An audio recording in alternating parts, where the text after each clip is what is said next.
Hi there, listeners. It's a beautiful day to listen to a podcast, and this podcast is Faithful on the Clock, the show where every phone notification dings to get your faith and work aligned. I'm your host, Wanda Thibodeau, and one of the things I've really been working on hardcore is on stopping negative thoughts. We all have those, right? And if you don't keep them in check, they really can get in the way of your work and ability to serve God well. So today, I'm going to give you some tips and biblical insights for how to reframe and halt all those harsh things that might go through your head as you try to accomplish good things. If you're ready to gain a better frame of mind, here we go. So as we get started with this episode, one thing I want to put front and center right away is to tell you, please do not be ashamed for the negative thoughts you have, okay? There are some kind of core ideas that a lot of people tend to struggle with, but a lot of what can go through a person's head, it can get pretty dark. And sometimes we don't want to admit to others that we're having the kind of thoughts we are because we're so afraid that they'll judge us negatively for it and that they'll just think we're completely unstable or something. And we really can shrink away from getting help because we get this idea somehow that there's something wrong with us and that quote unquote normal people aren't going to deal with this. But I want to reassure you, there's nothing you could think or do that would scare God off, okay? There is nothing in your head that he does not intimately understand and want to help you heal. He already knows everything. You don't have to hide what's going on from him, and he absolutely wants you to come to him exactly as you are. It does not matter how broken you might be or what others might have told you about your state of mind, okay? You're not beyond hope. And I want you to know that because of Jesus, there's a promise of joy, and you will not always be trapped in your head. Now, all of that being said, what do all of these negative thoughts sound like? What kinds of things do people actually hear upstairs? Well, negative thoughts that can wreak havoc on your joy and success might sound like, I'm not good enough, or I'll never make it. They can sound like, I'm just going to mess it up. Or I have to be perfect. I can't make a mistake. They can sound like, I don't have anything of value to offer. I'm worthless. I'm stupid. Or I don't really deserve to win. And sometimes they can be a little more subtle. Sometimes they can sound like, it's selfish for me to go after this for whatever reason. Or I'm not allowed to, whatever, fill in the blank. It even can sound like, I have to, or I should. All of these imposed dictates that are just what the culture says rather than what God wants. And then, of course, there's the classic, I can't. But the most absolutely brutal negative thoughts are often about your relationship with God. You can think to yourself, he doesn't want me. And all those Bible promises, they're good for other people, but me, nah, they don't apply to me. I'm the exception. God's just going to reject me like everybody else. And if I'm really honest with you, those thoughts are by far the most dangerous because of the way they cut you off from trusting him. But the first thing I want you to realize, the first counterweight I want to offer is that it is absolutely critical for you to understand that negative thoughts always have a source. And you might say, well, Wanda, I got no idea where they come from. They just show up like crazy Aunt Martha on Thanksgiving. I don't invite them. They just are suddenly there. And to that, I'll tell you, if that's how it feels, that's just evidence of how routine or automatic and ingrained the thoughts have become. It's not evidence that there's nothing behind them, because that's just how the brain is designed. The more you think something, the more those specific neural pathways get carved out. And then that makes it easier for you to think that same thought again. And I point that out because sometimes feeling like the thoughts are random or that you don't have control over them, that just makes it all worse. But most negative thoughts, honestly, even though biology, chemical imbalances, whatnot, all that certainly can contribute, most negative thoughts, they come from experiences. And that doesn't necessarily mean you have to have had some huge trauma in your life. It just means that over time, there's been accumulated explicit and implicit feedback that you have interpreted in a specific way, okay? So when you have a negative thought, even if you're not really sure of what the experiences were that created the thought, you can just tell yourself, this is not me being crazy. This is me having learned something I shouldn't have learned. And what that does, remember I was talking about shame at the top of the show, it allows you to accept that the problem wasn't necessarily you. It helps you to be objective about it and accept that you are not completely to blame. There were other factors probably at play, and there are other places where it's appropriate to assign responsibility. And then once you know how much responsibility is actually yours, then you can take appropriate actions to make changes and give yourself some self-forgiveness. So that's the first thing. Then secondly, I'll point out that a lot of the negative thoughts you might have, they're pretty black and white. Like there's no wiggle room for discussion at all. It either is or isn't. But there's a specific type of therapy known as dialectical behavioral therapy, or DBT. And one of the core concepts in DBT is that more than one thing can be true at the same time, or that there is a dialect between contradictory elements that can happen. Or to put it another way, there's space for the word also.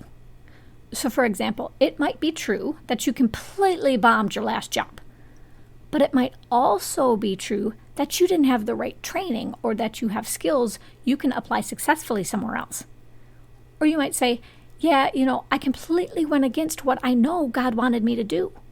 But then you can say, it is also true that according to Romans 8:38 through 39, there's nothing that can separate me from the love of God. And it is also true that according to Romans 3:23, I'm not the only one who's fallen short. And so working within a DBT program or framework really can help you to start to challenge the patterns of strict behavior and thinking that you have. And I think that's particularly critical when it comes to faith.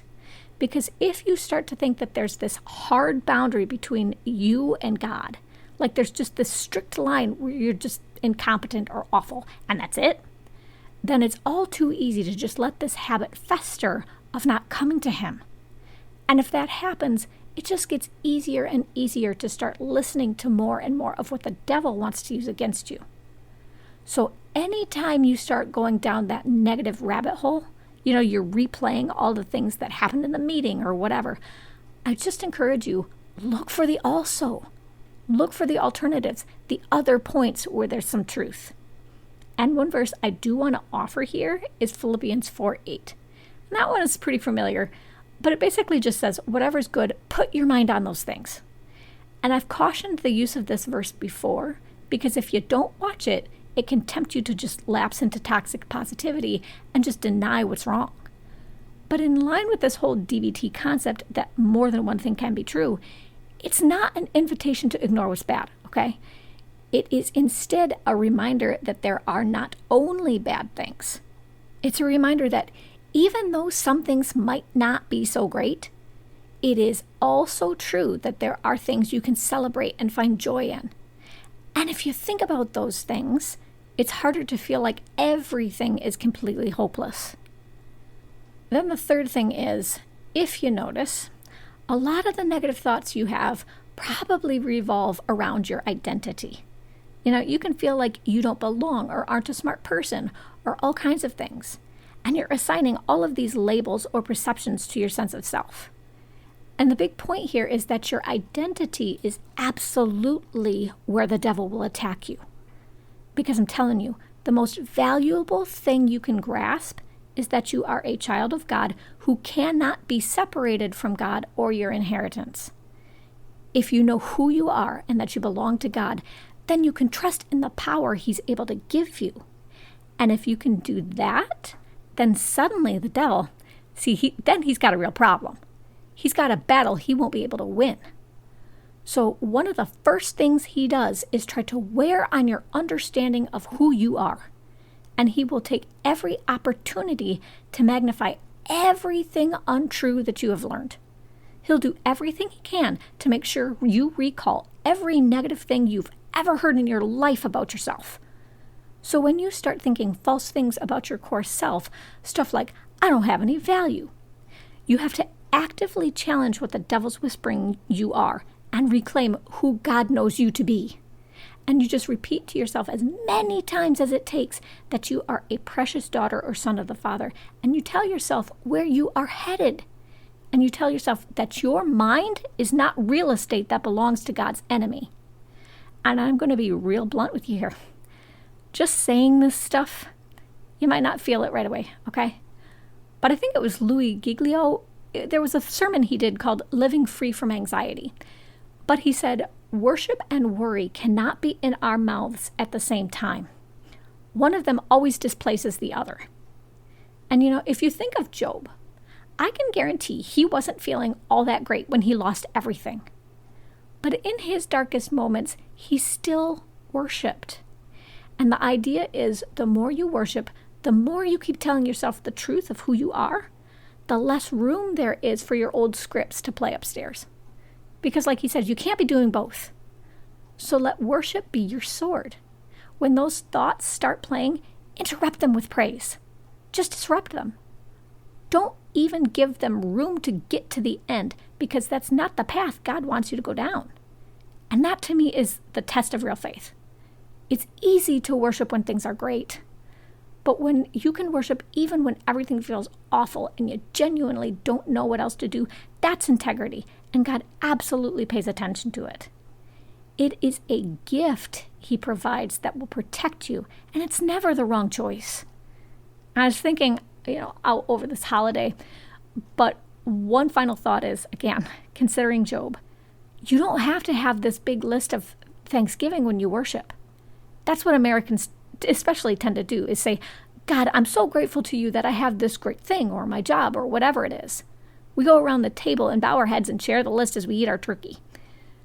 But sometimes the best thing you can do in your worship is just to stop and, instead of giving thanks to God, give thanks for God. Let everything else just melt into the background and just say, God, I'm thankful for you, that you are who you are and that you're sovereign. Because if I have you, then I have more than enough. So connecting to the idea of God's sovereignty and this idea of your identity, you probably have heard Proverbs 3:5, which tells you not to lean on your own understanding. And a lot of people take that kind of as a warning against pride, right? Like, don't get so puffed up that you think you know everything. But it's also a caution because our information and perceptions are so flawed and incomplete. So if we lean on our understanding instead of God's, we're asking for trouble because we're never fully accurate or have all the data we need. And what happens with negative thoughts is your understanding of what's true gets all distorted. You're essentially replaying a bunch of lies, which the devil then takes advantage of. And so one way to combat your negative thoughts is to do everything in your power to improve how much you understand who God is. Now, a lot of that will come from going deeper into his word. And I'll remind you here that when Jesus was tempted by the devil, that's what Jesus pulled out to make the devil shut up. He immediately refuted what the devil was saying with God's truth. And so you need to be doing the same thing. No matter how you feel, no matter what's running through your head, you dive into the word and you say, I don't know, but God does. And you constantly look for who he says you are. And you pray for him to reveal things meant only for you. You go to people who are trustworthy, like your pastor, and you ask them to teach you and correct you. Because remember, God can work through others, right? And sometimes he's going to speak to you through other people. But you just seek him out in every way you possibly can, accepting that you don't really know on your own. Which leads me to another pointer tip. A lot of the time, our negative thoughts are anticipatory. They're just this whole spaghetti plate of what we imagine is going to happen. So, for example, you might say, well, I can't get up in front of everybody because I'll just stutter over everything and embarrass myself. And the reality is, we spend a whole lot of time worrying about the future, even though studies have confirmed that the majority of things we imagine don't actually manifest. And so the point here is that, the future is God's. We don't actually know what's going to happen. And just because we anticipate something bad doesn't mean he's not going to love and protect and provide for us. And so there's a big component here about being willing to be fully present in the moment. And when you catch yourself thinking about what's going to happen, you can say, no, now wait a minute. I'm not even there yet. I don't have to let what's down the road take my joy from the here and now. I can just focus on where I am and let God handle the rest. And you want to know what will help you to stay present? Instead of having a conversation with yourself, letting that internal critic just fire away, have conversation with God.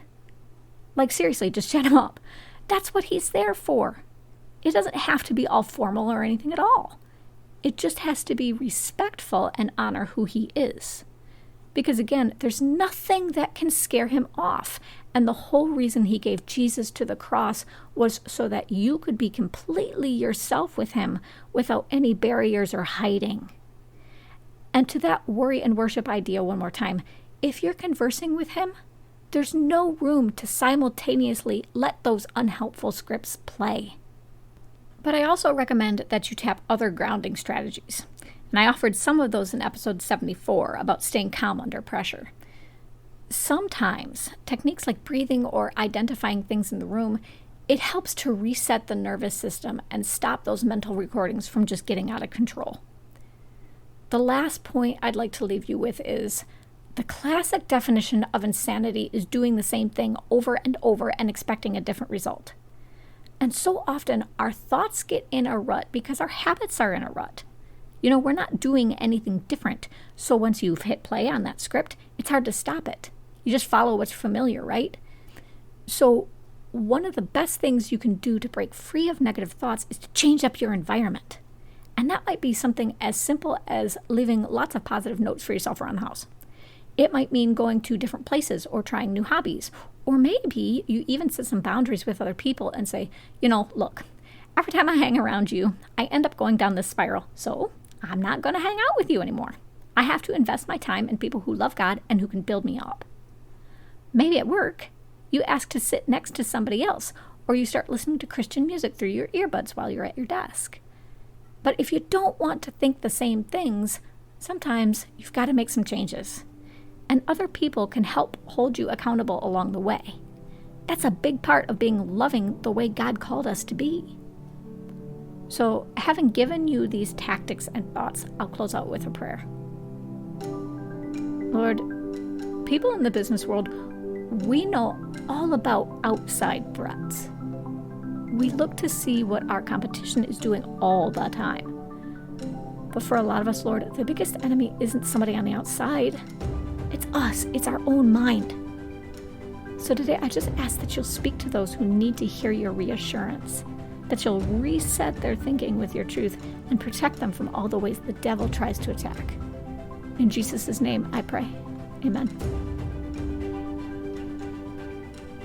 That wraps up another episode, listeners. I will say this is a show I've wanted to do for a while now, just because I know that the state of mental health is just not good for so many people out there. And my hope is that by helping you confront the negative thoughts you have, you'll not only be able to meet your career goals, but you'll also experience a relationship with God that's completely open and filled with an understanding of how much He cares about you. Next episode, I'll be covering how an intentional approach to using your time influences your neuroplasticity and connects to career success. Join me in 2 weeks for that. And until then, be blessed.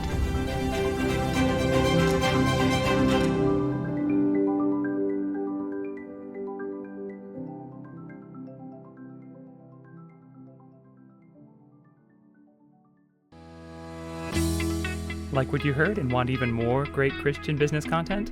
Head on over to patreon.com/faithfulonthe-clock to become a supporting member for the show. You'll get access to options like early episode access, bonus episodes, videos, Bible studies, curated articles, and more in a tier plan that's right for you. Show your support for this podcast, and remember, enormous change can start with you.